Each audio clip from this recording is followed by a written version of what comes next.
Dwayne Haskins' day looks to be over as Taylor Heineke steps in and takes over on offense. If Alex Smith cannot play next week, I don't know what they're going to do at quarterback. And it is caught. Deshaun Jackson, 81 yards. That's what he can do. Throws it down the right side, over the top for Lamb at the 30. On the run to the end zone. The Dallas Cowboys are going to have the biggest win of the Mike McCarthy first campaign. No, our focus is on getting ready for the Cowboys. Well, we still control our destiny. I mean, that's the truth of the matter. Well, now we have a chance next week. The NFC East. Let's talk about this Eagles-Cowboys game. Final numbers out of that one. Andy Dalton, 377 yards and 3 touchdowns. Michael Gallup with above 20 there and 2 touchdowns as well. Let's get to Game Center presented by Bridgestone. Mooch, this was a big game for the Cowboys, Andy Dalton, and that offense staying alive in the NFC East, but total team effort here, Coach. Total team effort, that's for sure. And how about 3 wins in a row? How about them Cowboys? I didn't see this coming because their defense had been struggling, let's face it, even though a couple of wins. And I didn't think they'd be able to stop the run against Jalen Hurts and Miles Sanders and that bunch. And they had a lot of yards. But after that first quarter, when it was 14-3, the Cowboys dominated the football game 34-3 from then on out. And, man, the defense was 2 interceptions, 3 sacks, you name it. It was a rough day at the office in some regards for Jalen Hurts. He's learning. He's still a young kid. But anyway, and then in his offense, finally, these receivers got involved. Finally, Zeke had 100 yards rushing in a game. It was a season high for him.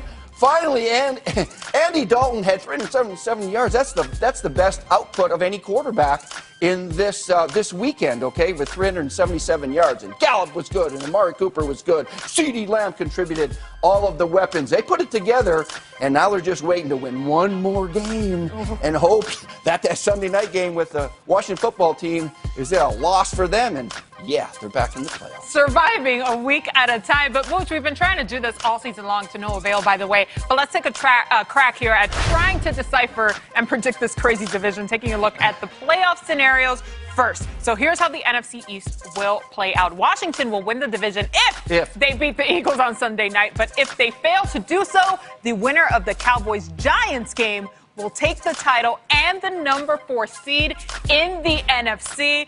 Mooch, what say you? Who wins the NFC East? Well, if we're talking ifs here, if Alex Smith plays, I like Alex Smith. You? I do too.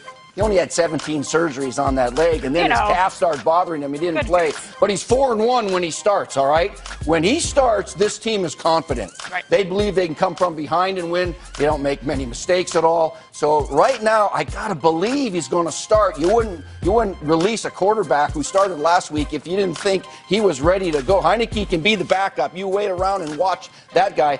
And then Terry McLaurin could very well come back, too. He missed last game. If they come back, I'm saying Washington will win that game and win the division. Wow, okay. Yeah. There it is. But you know what? It's been one of those divisions, Mooch, where week by week, things shift dramatically. So you're right. That if, asterisk, exclamation point, a big thing to watch here. Mooch, thanks. All right, we have a little bit of breaking news here to share with you guys. Our Ian Rappaport saying that per sources, Rams QB Jared Goff had surgery on his broken and dislocated thumb on his throwing hand with the hope that he's back for the playoffs. Of course, paying close attention here, right? We were just talking about this, Mooch, just coming in via Twitter through our Ian Rappaport.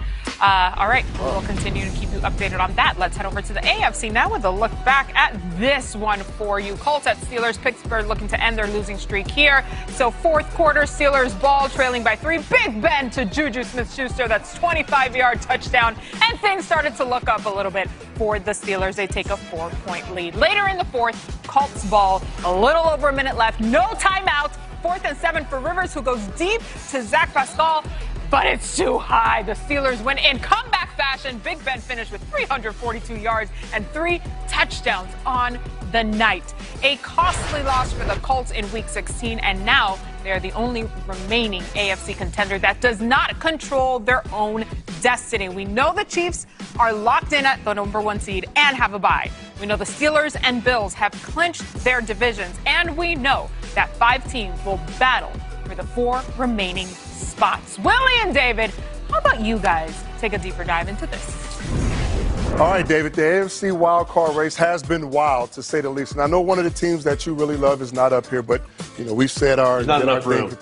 Not enough room. But here are the remaining schedules and the remaining teams. This is 5, 6, 7, and right now the Colts are outside looking in. So paint your payoff picture of who is not going to make it in that wild card spot. Okay, let's do the Ravens first. Actually, I think the Ravens are going to beat the Cincinnati Bengals. So let's say that the Ravens going to win there. Okay. And then I'm also going to do the one at the end. Yeah, exactly. I'm going to go with the Colts beating the Jacksonville Jaguars. Put a W there. So that gives both those teams. I think they're going to be in the playoffs. Now it comes down to the Dolphins and the Browns. Okay. Now this is where it gets interesting. You're going to have to help me out because we were sitting here and you were talking about this early in our meeting, which is a great point. What is Buffalo and Pittsburgh going to do with their players? Right? That's the big question, because if they play, I could see both of these teams losing. I could see the Dolphins and the Browns lose to the Steelers and the Bills, and that would put the Dolphins in and the Browns would be out. So it could go either way. Let's say that the Dolphins lose this football game here to the Buffalo Bills. Let's say that they lose.